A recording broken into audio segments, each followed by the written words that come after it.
Sofia the First, the Floating Palace.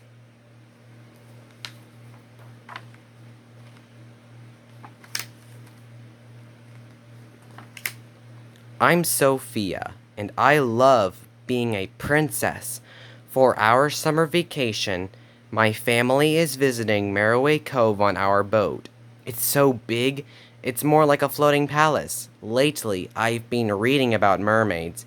Maybe we'll see one at the cove, I hope so, but Dad says mermaids aren't real. My dad, King Roland, is usually right about most things. But he's wrong about mermaids, because when I go onto the deck of our floating palace, there she is, a real, live mermaid. "Help!" the mermaid cries. "Oh no, she's tangled in a net." "Let me help you," I say. "Pull her onto the boat and help untangle her." "Thank you," she says. Her name is Una. She's really nice, but then she says she has to go. "We're not supposed to spend time above the water," she explains, but when Una gets in the water, she can't swim. Her fin is hurt. As I slide into the water to help her, my amulet glows, and I turn into a mermaid. I can't believe it, and neither can Una. "How did you do that?" Una asks. I tell her about my magical amulet. Una has a comb that's enchanted too. "I'm not sure what its powers are," says Una, "but Mom says she'll tell me when I'm older." I help Una swim toward her home in the cove. We swim past a kelp forest, a cool sunken ship, and hundreds of beautiful fish. When we get near Una's home, I meet her friend, Sven the seahorse, and her big sister, Cora. They use moon kelp to heal Una's tail.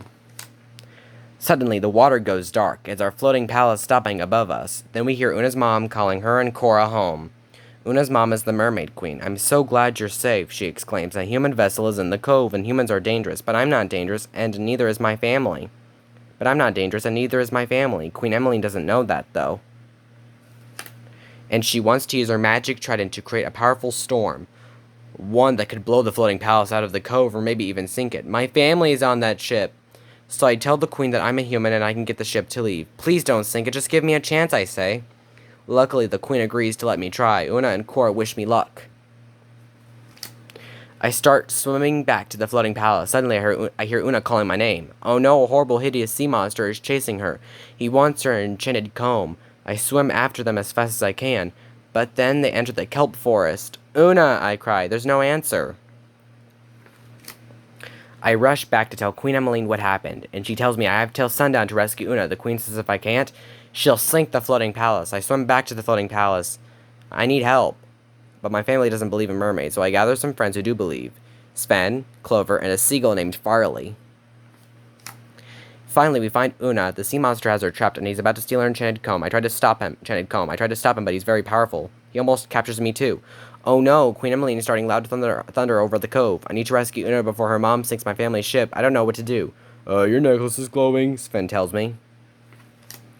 When we dive underwater, Princess Ariel appears. My amulet brought her to help. So I tell Ariel about Una. I try to save her, but you need more help, Ariel says. She tells me that humans and mermaids both love their families, and if we just work together, now I know what to do. Sven and I find Cora and tell her about the sea monster. He's after Una's comb, I explain. The only way to save her is for us to work together. So Cora and I come up with a plan. Sven, Farley, and Clover help too. I have to sneak onto the boat where the sea monster has Una trapped. I get there just as he is about to cast a spell to grab Una's comb, but I snatch it right out of his hand. "Give me the comb and I'll let your mermaid friend go," the sea monster says. "What if I don't?" I say. "Then I'll cast a spell on you and make you disappear." I step in front of Una's cage. Then I toss the comb overboard where Cora is waiting to catch it. "No, you don't," the sea monster howls. He flicks his wand at me, but I jump out of the way. Instead of making me disappear, he makes Una's cage vanish. Una is free, but the sea monster is furious. He points his wand at us. "You won't trick me again," he warns. Suddenly, Farley flies over the sea monster and drops Clover right on top of him. Then Farley swoops down and grabs his wand. Cora holds up the comb as it starts to glow. "Waters, rise at my command," she cries. Then a spiral of water blasts the sea monster across the cove.